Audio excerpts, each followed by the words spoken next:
Hello friends, welcome to the fifth lecture of the current, electricity and resistance. Today we are going to see combination of cells. Combination of cells, that is cells in series connection, cells in parallel connection, right? And then we have a mixed connection of cells. Cells, when they are combined, right, the combination results in the formation of the battery. Depending upon the size of the battery, depending upon the current requirement, right, cells can be either placed in the series, either placed in the parallel or in the mixed grouping, right? So let us see what is the advantage if we connect multiple cells in the series, what is the advantage when we connect cells in parallel, and what is the advantage of the mixed grouping. So cells in series, let us say I have n number of cells connected in the series to the external resistance R, right? E, and such n number of cells I have. First cell, second cell, third cell, and this is the n cell. Every cell has an internal resistance R. To calculate the current, I must know total resistance, right, and the total voltages. Let I be the current in the circuit. So now if I start with the calculations, what will be the total resistance? So R plus R, they are in series.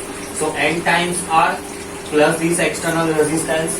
What will be the total EMF, or you can say total potential difference? So E plus E, since they are in series, potential difference will get added up, right? So it will be N times the E. Now we can apply Ohm's law to the circuit and calculate the current. So what will be the current? Current I will be EMF upon the resistance.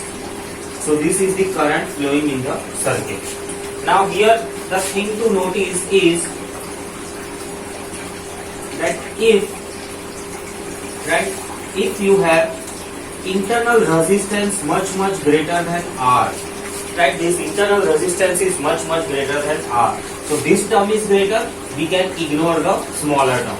So this will lead to the current equal to NE by NR.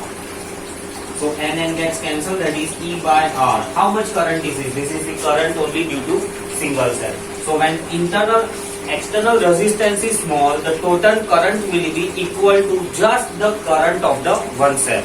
Once again, when external resistance is very small, then the total current in the series circuit will be equal to the current that is provided by just one single cell. So here you can say current is minimum. But in the case, if external resistance is much greater than the internal resistance, in this case, right, external resistance is greater, so internal resistance can be ignored. It will be NE by R. So this is the maximum current. This is the maximum current that will flow through the circuit. Now let us see if the cells are connected in parallel. So let us say I have m number of cells which are connected in the parallel. Right, first cell, second cell, and the m cell. Every cell has a EMF E and every cell has a internal resistance R. This is connected to the external resistance capital R. Right. Now again, if we calculate total resistance, what will be the total resistance? First we have to add all these parallel combination. So internal resistance, if we calculate, how much it will be? So 1 upon R, this is the net internal resistance. So that will be 1 upon R plus 1 upon R up to 1 upon R. There are m number of cells, so this will be m upon R. So internal resistance will be R upon m. Now calculating total resistance will be this internal resistance, right, plus the external resistance. Then we calculate total potential difference. Potential difference is E, and now we can apply Ohm's law to circuit and hence calculate the current. So current will be E upon R upon M plus R. Simplifying this, R plus MR. This is the current when the cells are connected in the parallel combination. Now again here we have special cases. What are those special cases? Just similar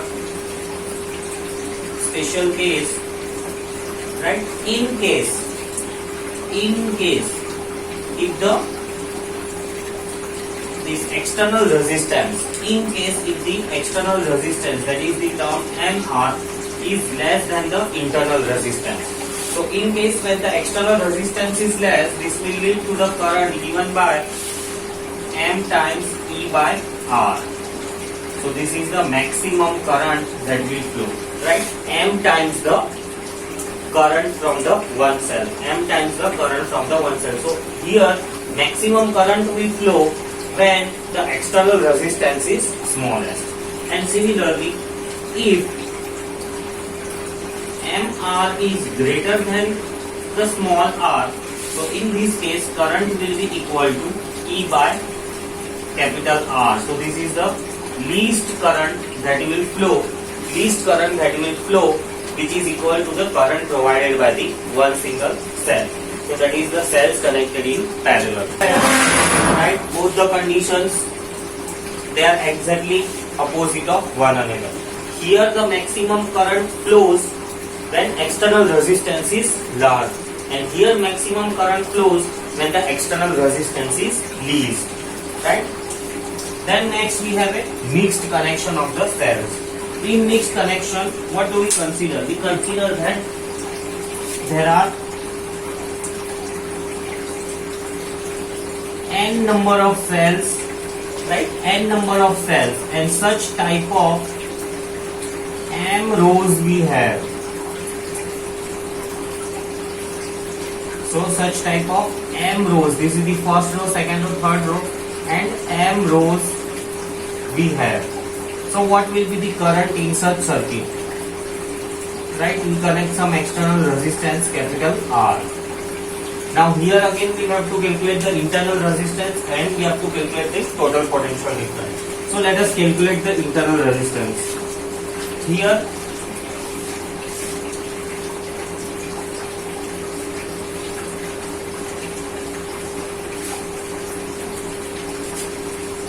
Here we can say that every cell, right, its EMF is E, and every cell has an internal resistance R, that is common.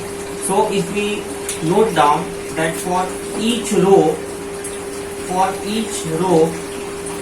internal resistance will be N times R, right, because there are N number of cells and there are M such rows. So for M rows, total resistance, internal resistance, let's say these are in parallel combination, so this will be 1 upon NR up to M times. So total resistance, internal resistance in the parallel combination will be NR upon M, 1 plus 2 plus up to M, right?